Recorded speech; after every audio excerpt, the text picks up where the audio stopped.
Good day and welcome to my YouTube channel. This is Joan Hayes. Today I'm going to be working on a watercolor, kind of an evening water scene. I start out the piece wet on wet, spraying both sides of the paper, and I start out with a Payne's gray and an ultramarine blue, just giving an ominous dark sky, evening sky, trying to keep it as fluid as possible. Um, Moving the paint around as best I can to not have that water stain that often happens with watercolor. Just keep an eye on it.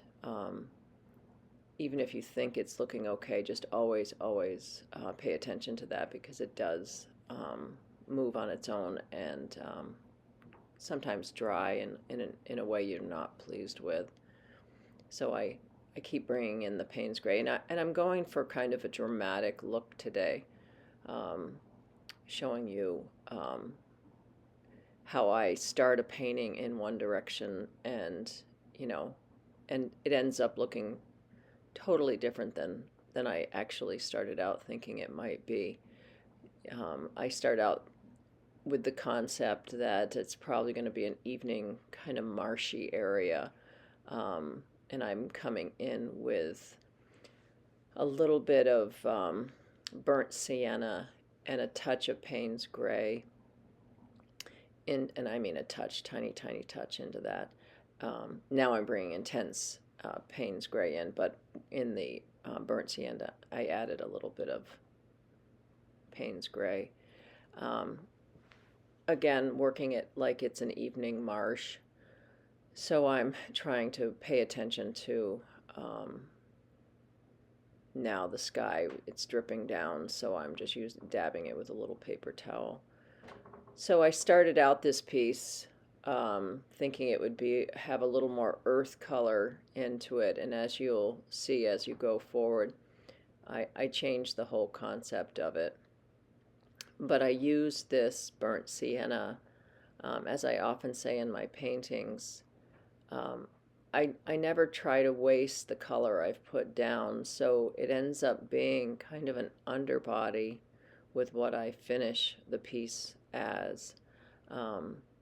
So I put a base down of this burnt sienna, now it's straight burnt sienna, in the foreground. And again, trying to pay attention to my sky. I'm always looking at that. I've got straight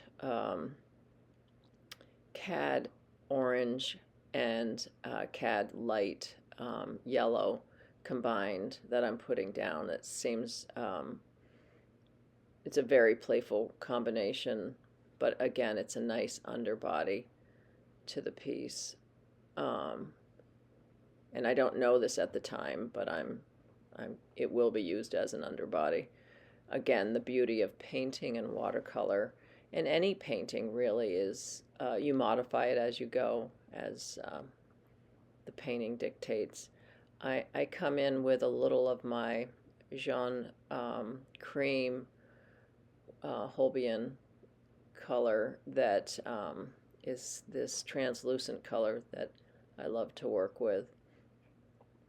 And again, it's an evening kind of foggy mood that's starting. As you can see, it's getting darker and darker. Again, going for the drama of the piece, playing with dark and the translucent combination to see how that works out.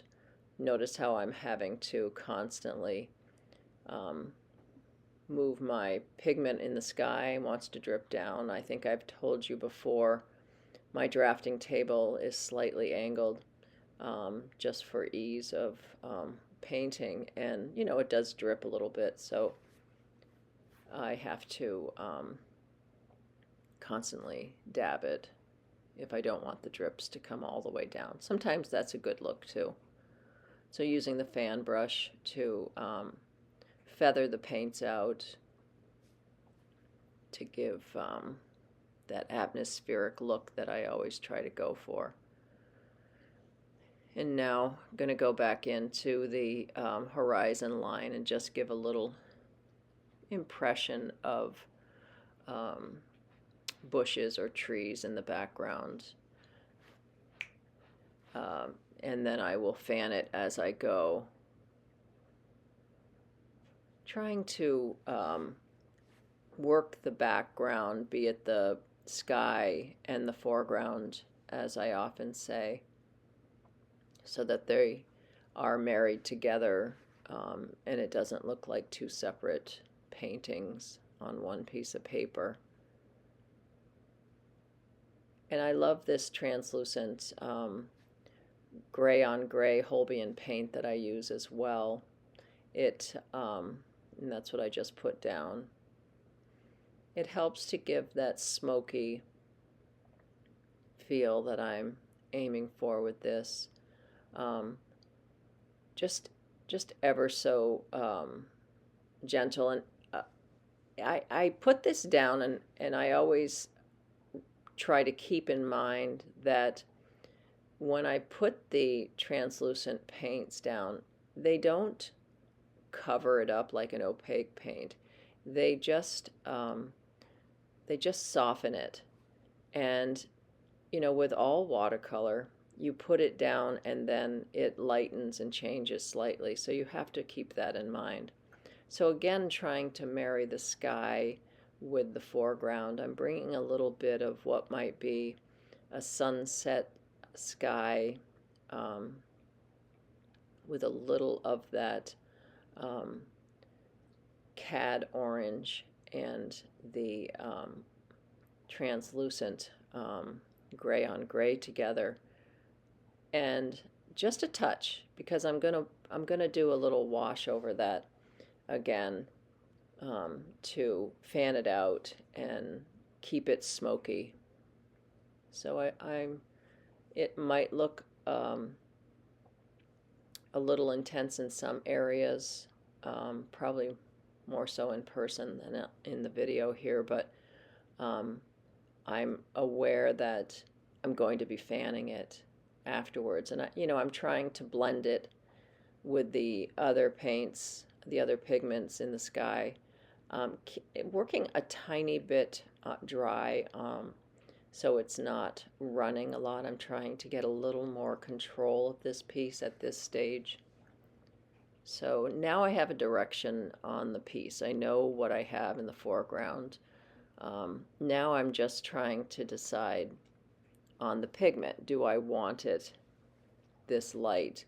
And as it turns out, I'm probably going to go darker, because I shouldn't say probably. I do go darker, and I changed the foreground quite a bit, as you see here.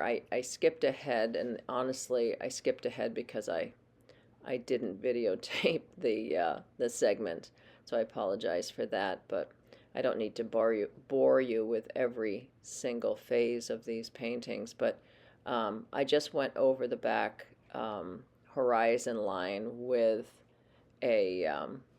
some Payne's gray and a little ultramarine. And again, it's an evening sky, and I'm wanting that moody nighttime feeling. So now I'm going into my foreground boat with the detail and trying to give some life to that dory. I felt the dory. I often put dories into my water scenes, and I started out with the dory in one direction, not showing the back end of the boat, and I switched that around a little bit. Again, just changing it as I go, as I feel the piece looks good or doesn't look good. Coming in more with that translucent gray, trying to clean up the edges a little bit so I can give a little more detail to the boat. And now I'm feeling like the piece is showing the sun setting and how it's reflecting on that um, beach area where the boat is nested. And I'm putting this translucent gray on gray down, but it's really not going to show this much when it dries. And it's hard to remember sometimes that it changes as it dries, but as you continue to paint, you'll you'll remember that over time. So again, trying to feather everything down,